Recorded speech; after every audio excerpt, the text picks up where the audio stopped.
amén? ¿Cuántos dicen aleluya? Que la gloria sea para Dios. Y la bendición sea para su iglesia en esta tarde. Damos gracias a Dios por lo que llevamos de culto. Es un privilegio en esta tarde poder ministrar la palabra del Señor en mi iglesia.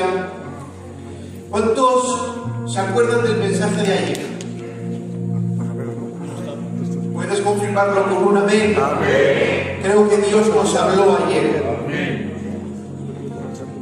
Y me gozaba con mi hermano Kevin estos días hablando porque había un sentir en mi corazón que iba alineado con el hermano y disfrutaba. Un día antes hablábamos y disfrutábamos.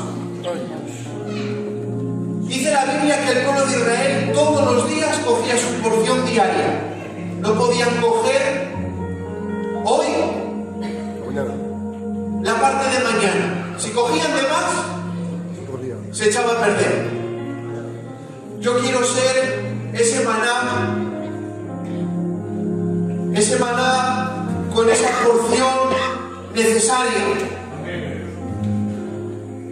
Y meditando, hermanos, había este sentir en mi corazón. Dios me daba esta frase para desarrollar. Y hoy quisiera predicar sobre el tema preparando un lugar para su presencia. Se preparará un lugar para que Dios gobierne. Miren, preparar un lugar para Dios no es solo un acto físico, sino un proceso espiritual, un estilo de vida. Preparar un lugar para Dios trae consigo la manifestación de su gobierno, de su poder y de su reino. Este concepto bíblico se basa en alinear nuestra voluntad humana con la voluntad divina, permitiendo que la autoridad de Dios se ejerza en el corazón, se pueda ejercer en la familia y en la sociedad que nos rodea, teniendo el altar como el hogar y su gobierno como nuestra morada. Cuando una persona, una familia o una iglesia prepara un lugar, prepara su casa, prepara su corazón a través de una vida alineada con Dios, está invitando a que la autoridad soberana de su Dios traiga orden, traiga paz y justicia a ese entorno. Y acompáñenme, hermanos, ahora sí a una lectura bíblica que me daba el Señor. Primera de Crónicas, capítulo 13, verso 3. Dice: y traigamos el arca de nuestro Dios a nosotros, porque desde el tiempo de Saúl no hemos hecho caso de ella. Dice el capítulo 15: e hizo David también casas para sí en la ciudad de David, y arregló un lugar para el arca de Dios, y se levantó una tienda. Entonces dijo David: el arca de Dios no debe de ser llevada sino por los levitas, porque a ellos ha elegido Jehová para que lleven el arca de Jehová y le sirvan perpetuamente. Y congregó David a todo Israel en Jerusalén para que pasasen el arca de Jehová a su lugar, el cual David había preparado. Como ustedes saben, iglesia, el arca de Dios, el arca del pacto, era el objeto más sagrado de la fe hebrea. El arca había estado en Kiriat Jearim por muchos años. La Biblia nos enseña que Israel descuidó el arca. Desde los tiempos de Saúl no hacían caso de ella. ¿Saben ustedes cuál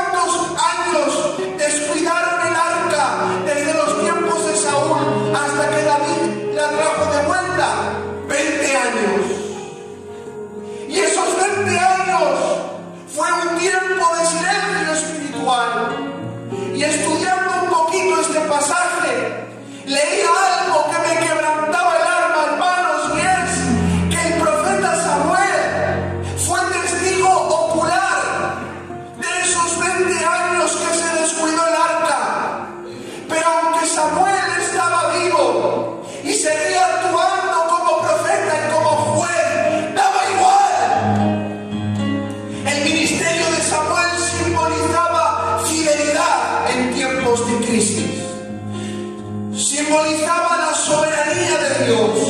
Samuel simbolizaba como el puente entre dos eras, porque Samuel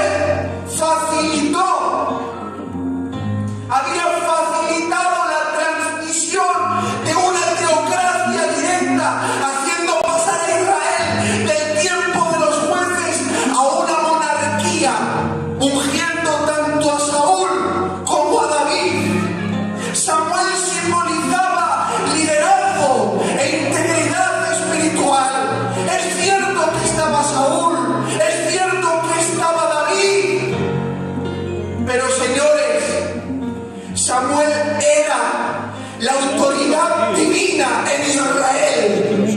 Samuel representaba la voz de Dios frente a la corrupción, trayendo unión a la nación de Israel. Además, la vida de Samuel enseñó la importancia de obedecer la palabra de Dios por encima de los deseos del pueblo. Samuel estaba vivo, pero daba igual. El pasaje nos enseña que hubo una desconexión total con el ministerio de Samuel y con todo lo que simbolizaba. Pero ahí no queda la cosa, iglesia. También hubo una desconexión total de una búsqueda activa del pueblo por el arca. El arca ya no estaba perdida. El arca estaba en casa de Abinadab, en Jearim. El arca fue devuelta por los filisteos, pero aunque el arca estaba en territorio israelita, seguía estando desatendida. Y a pesar de la conquista de los filisteos, la presencia de Dios seguía siendo ignorada por el pueblo. ¿Y saben cómo estaba Israel durante esos 20 años que descuidaron el arca? Dice la Biblia, 1 Samuel capítulo 7, versículo 2, y toda la casa de Israel lamentaban en pos de Jehová. El arca estaba presente, pero ya no había un sistema de adoración. No había interés nacional para buscar a Dios, lo que generó un vacío espiritual de 20 años. ¿Ustedes se imaginan cómo se debía de sentir un vacío espiritual de 20 años? Pero acompañadme con alegría y volvamos de vuelta al capítulo 13 de Crónicas, que dice: entonces David tomó consejo con los capitanes de millares y de centenas y con todos los jefes, y David dijo a toda la asamblea de Israel: si os parece bien y si es la voluntad de Jehová nuestro Dios, enviemos por todas partes a buscar a nuestros hermanos que han quedado por todas las tierras de Israel. Vayamos a buscar a los sacerdotes y a los levitas que están con ellos en las ciudades, y reunámonos todos y traigamos el arca de nuestro Dios a nosotros.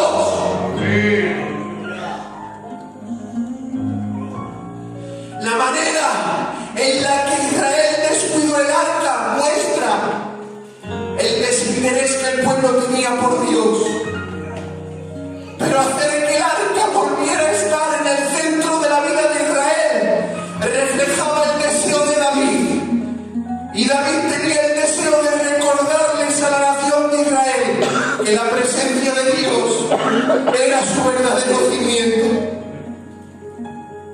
Es cierto que nosotros ya no necesitamos de un artefacto sagrado como lo era el arca. ¿Saben por qué? Porque tenemos la palabra. Pero al igual que Israel, si descuidamos las actividades que nos hacen pensar en Dios, si descuidamos leer la palabra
les interesó traer el arca.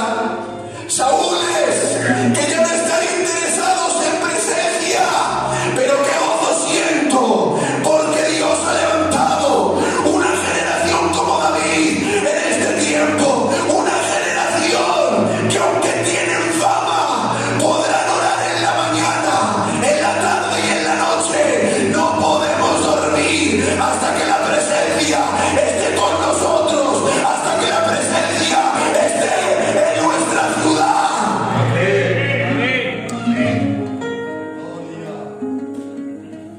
Primera de Reyes, capítulo 2, verso 10. Y los días de David, que reinó sobre Israel, fueron 40 años, 7 en Hebrón, 33 en Jerusalén. ¿Cómo fue espiritualmente el gobierno de David? El gobierno del rey David se caracterizó espiritualmente por ser un modelo de fidelidad, de dependencia de Dios y de arrepentimiento sincero, lo que le llevó a ser descrito a David como un hombre conforme al corazón de Dios. Y aunque David no fue perfecto, su reinado marcó el estándar de una monarquía teocrática en Israel. Voy a decir algo, y si ustedes lo creen, lo confirman con un amén. Necesitamos el gobierno de Dios. Necesitamos el gobierno de Dios.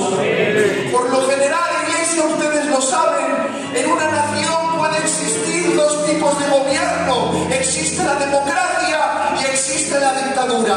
La democracia es un sistema de gobierno, una forma de convivencia social, donde todo el poder reside en el pueblo.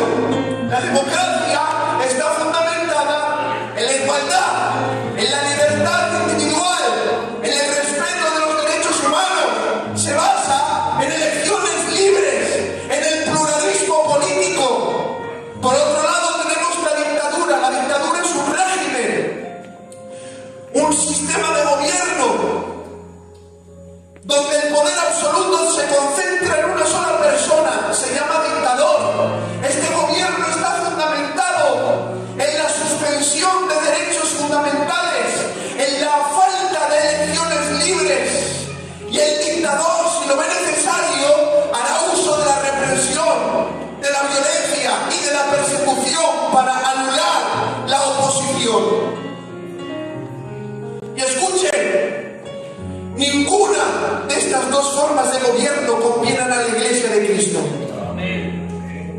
La democracia la tenemos que descartar. ¿Saben por qué? Porque la democracia concede tal poder y tal libertad a la Iglesia que dicha libertad se convertiría en libertinaje.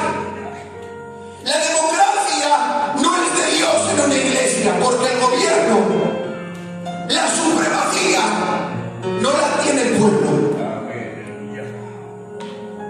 También rechazamos, hermanos, la dictadura, porque la dictadura priva al pueblo de la libertad a la que Cristo les ha llamado, encadenándonos a las imposiciones de un solo hombre. Descartamos la dictadura porque roba la conciencia de los creyentes, ya que es el líder envanecido que determina lo que está bien y lo que está mal, basándose en sus realezas y no en los patrones bíblicos. Descartamos la dictadura, descartamos el autoritarismo, porque un solo hombre tampoco tiene la supremacía del pueblo. Entonces, ¿cuál es el gobierno que la palabra de Dios nos enseña y que debe gobernar a la iglesia? Nada más y nada menos que la teocracia. La teocracia significa gobierno de Dios, es decir, ni es el pueblo, ni es el líder el que tiene la soberanía de la iglesia, sino Cristo, solo Cristo, porque Él es el Rey de los Reyes, el Señor de los Señores.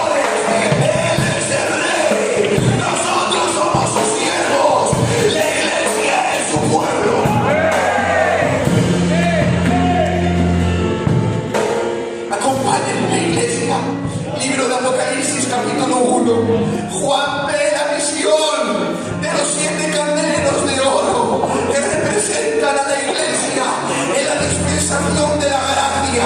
Pero el versículo resalta por esta palabra y dice: en medio de los 7 candeleros de oro estaba alguien semejante al Hijo de los dioses, su nombre Jesús de Nazaret. ¿Dónde estaba Jesús? En medio de la iglesia. Yo no sé si algo te está diciendo ya, pero vemos que Jesús, que no estaba en un rincón, Jesús no estaba en una esquina, Jesús no estaba a un lado, Él estaba en medio de su iglesia.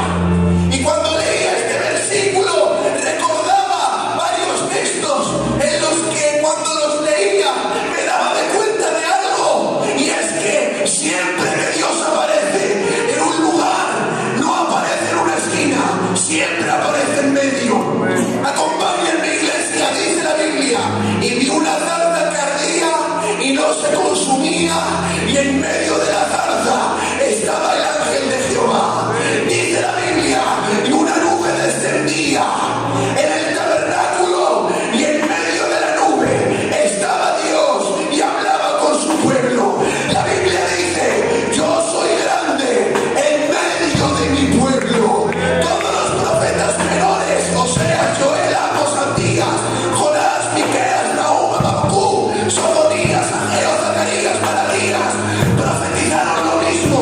Todos dijeron: porque yo soy el rey en medio de Israel. La Biblia dice en el Nuevo Testamento: apareció Jesús con 12 años. Jesús demostró una sabiduría asombrosa en el templo de Jerusalén, y sentado en medio de maestros y doctores de la ley, le escuchaban, le hacían preguntas, se admiraban de su sabiduría y decían: pero este no es Jesús, ¿dónde ha estudiado este? Acompáñenme, dice la Biblia, dijo Juan el Bautista: yo os bautizo con agua, pero en medio de vosotros hay uno que bautiza con Espíritu Santo y fuego.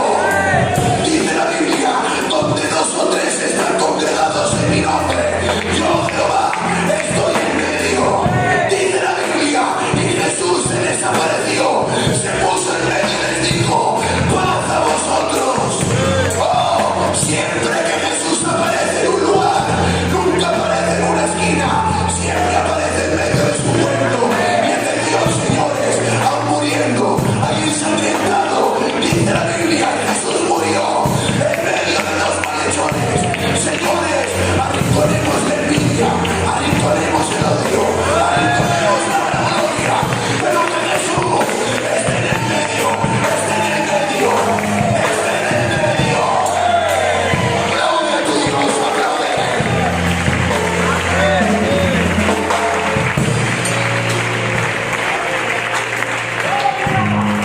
Aleluya. Gloria a tu nombre. Rey.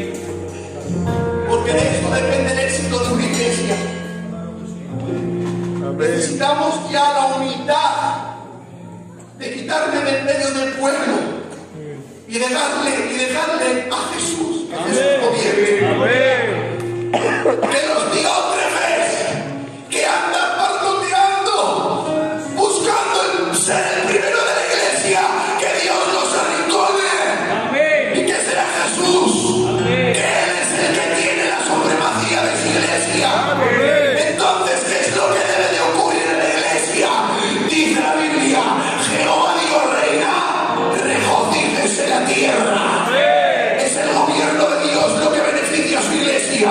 Yo digo en esta tarde que Cristo el Señor gobierne, que el Señor nos gobierne.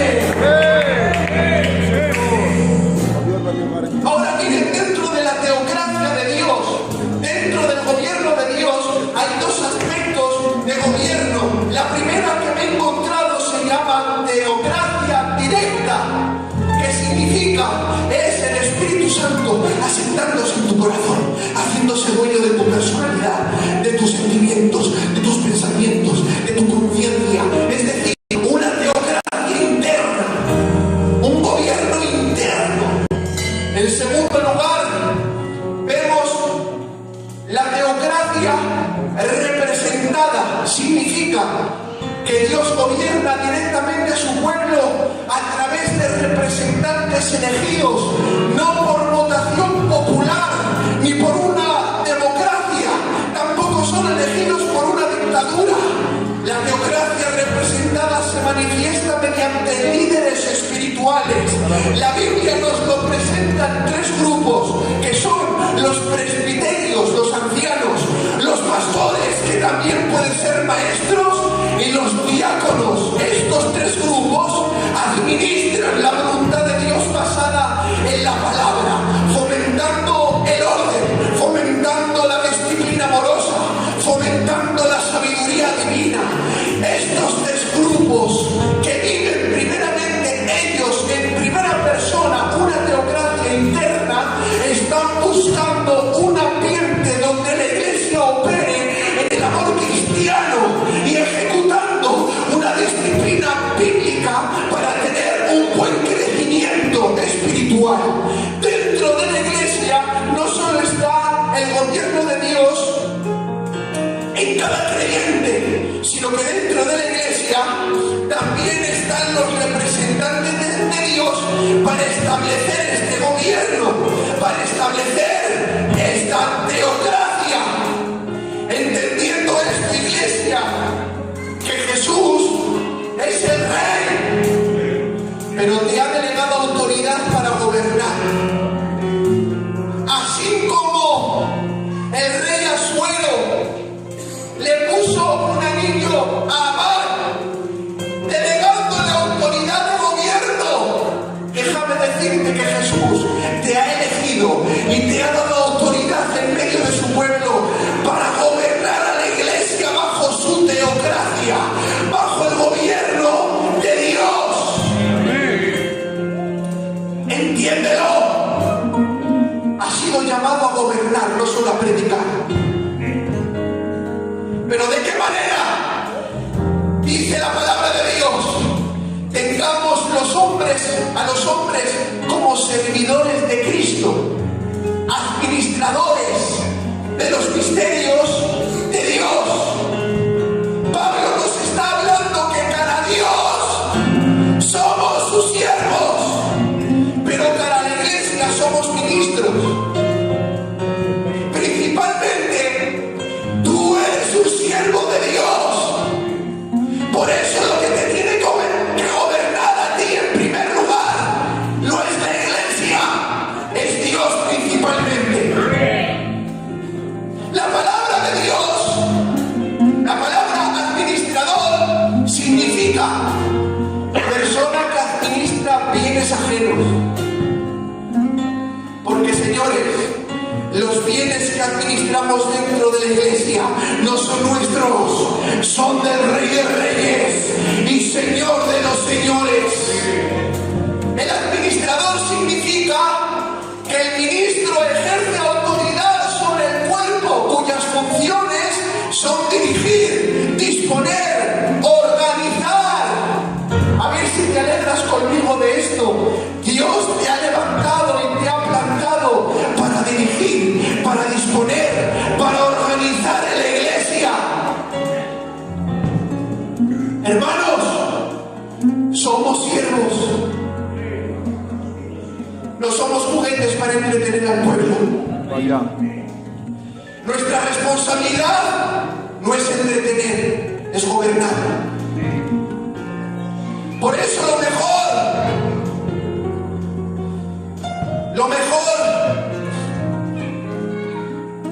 mejor que podemos tener cada tarde, cada día, lo mejor que podemos dar, no son cultos bonitos, no son cultos eufóricos, sino un gobierno según Dios. Miren lo que dice la Biblia: honrar a los que predican, honrar a los que enseñan, honrar a los que trabajan. Pero cuando habla de los que gobiernan, dice a los ancianos que gobiernan bien, sean tenidos por doble honor. Los ancianos, los pastores, los diáconos, hermanos, no son sonajeros, son autoridades levantadas por Dios para gobernar su pueblo. Voy a decir algo y hagan ustedes lo que quieran. Creo que es hora y tiempo de respetar a los ministros de Dios. Voy a volver a repetir. Creo que es tiempo y es hora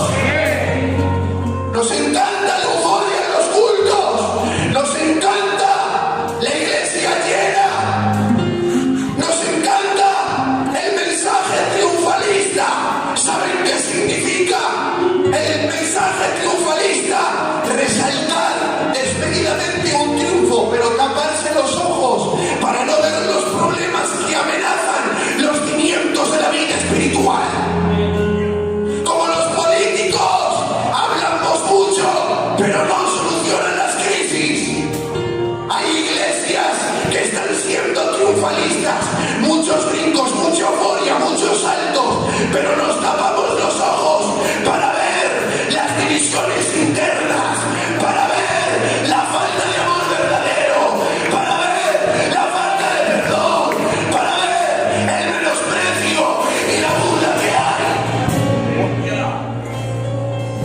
Y en este triunfalismo también cayó David. Hemos conseguido el arca que nos habían robado. Saltaban, brincaban con las panderetas, sin embargo no respetaban los principios de la palabra, llevando el arca en un carro y no a hombros, como dijo el Señor. Y mientras ellos saltaban, uno tocaba lo prohibido, ellos saltaron, pero el pueblo no respetaba los principios bíblicos de la palabra. Iglesia, avivamiento no es euforia, no son saltos, no son brincos. Una iglesia está en avivamiento cuando se predica la verdad. Un avivamiento es cuando hay amor verdadero dentro del pueblo. La iglesia está en avivamiento cuando se ora y se está viviendo los principios de la palabra. Una iglesia está en avivamiento cuando no se tolera el pecado. Iglesia, que no es la euforia, que no es el triunfalismo, que no es la administración, que no es el título, que no es el lugar, es la santidad, es la palabra, es el Espíritu Santo.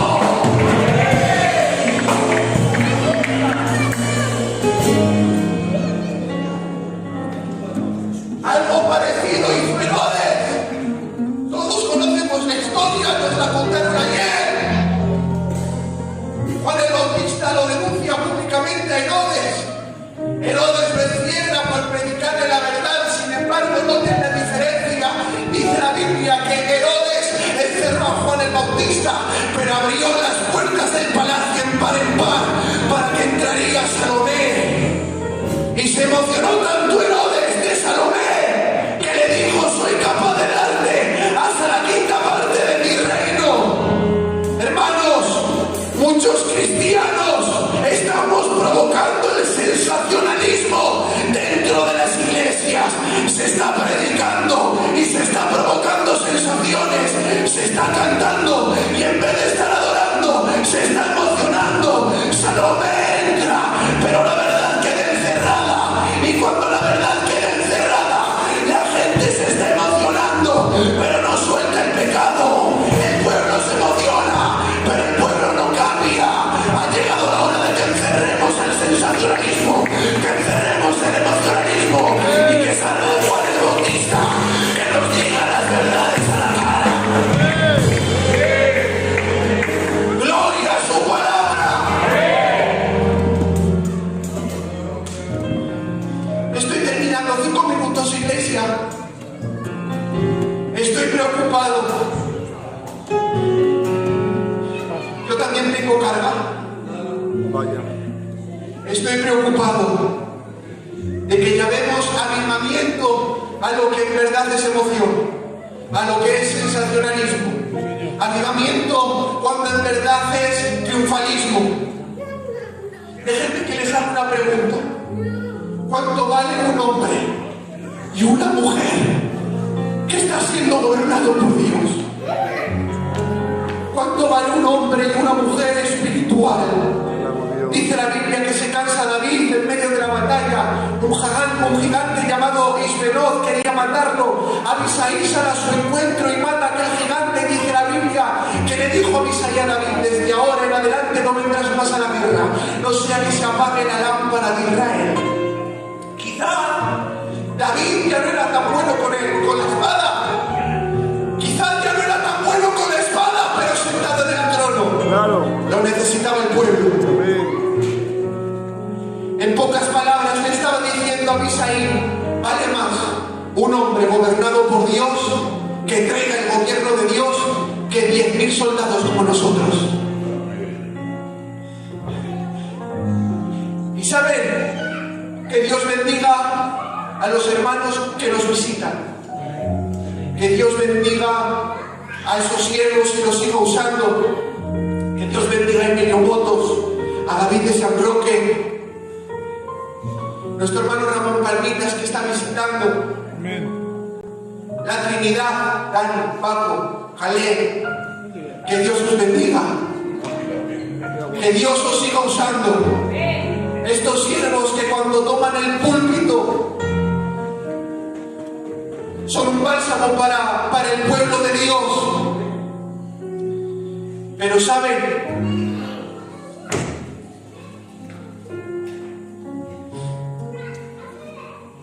todos los siervos valen más y son muchos más importantes para sus iglesias, porque un hombre que gobierna con el gobierno de Dios vale más que 10.000 hombres con reconocimiento.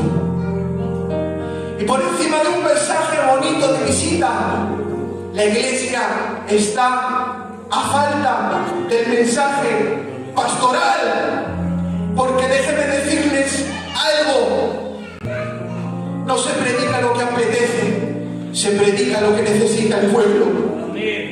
No prediquemos lo que impacta, prediquemos lo que importa. Amén. No lo que embeleza, sino lo que transforma. Amén. Ministremos con amor, con cariño, con autoridad, con carácter de Dios. Atención, teniendo como púlpito el corazón de Dios. Predica desde sus sentimientos. Ministra con educación, pero predica la verdad. Sé un aguijón para los carnales, pero un vaso de agua para los sedientos. Hay predicadores tan crueles que solo predican para animar, que solo predican el mensaje del triunfo. Pero señores, el que ama también remueve las conciencias. Dijo Spurgeon en una de sus prédicas: si después de predicar la palabra de Dios los tibios y los carnales me aplauden, es que soy un mal predicador. No podrás evitar que los Judas se sienten a tu lado, pero sí podrás evitar que sean felices. Oh, si hay alguien aquí que siente que no es gobernado por Dios, te digo, escóndete un tiempo, enciérrate con Dios, ora a Dios, busca a Dios hasta que Dios te encuentre y te gobierne por completo. Amén. Oh, iglesia, adoramos Dios. Termino. Estamos desesperados por Dios. Adoramos a ti, Señor. Estamos desesperados por Dios. Preparemos un lugar para su presencia, porque eso dará lugar a su gobierno. Yo en esta tarde para que esta palabra sea como lo que hizo David. Dice la Biblia que se levanta David, reúne a los ancianos y les dice: tenemos que traer el arca y que la presencia de Dios nos gobierne. Amén. Y llegamos al capítulo 15 y ahora sí, dice: la trajeron como estaba escrito, el arca al hombro, con salterio y júbilo. Y dice la Biblia: y cuando trajeron el arca como estaba escrito, David se vistió de las ropas reales, se puso el vestido púrpura, que significa nobleza, se puso el vestido de lino fino, que simboliza pureza y estatus, se puso el manto real, que simbolizaba autoridad, se puso el efod de lino, que simbolizaba el servicio. Pero atención a esto: pero cuando se puso delante del arca, se quitó las ropas reales y empezó a danzar. Yo en esta tarde para que la iglesia en España sea como el rey David, que se ponga delante de su presencia y que la gente comience a despojarse de sus ropas reales y que reconozca delante de su presencia que no se trata de nuestro gobierno, que no se trata de nuestra nobleza, que no se trata de nuestro estatus, que no se trata de nuestra autoridad, se trata de su gobierno, de su santidad, de su palabra.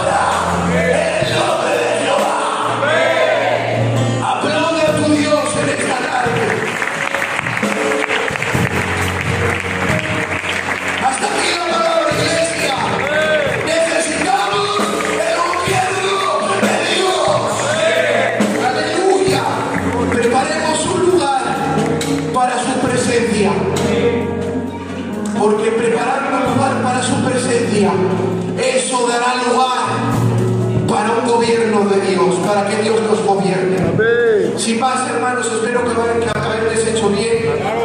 En el nombre de Jesús. Gracias por su atención. Adelante. En el nombre de Jesús. Adelante, se levanta, por favor. Y el pastor con todos ustedes. Dios les bendiga, iglesia. Te amo, Dios.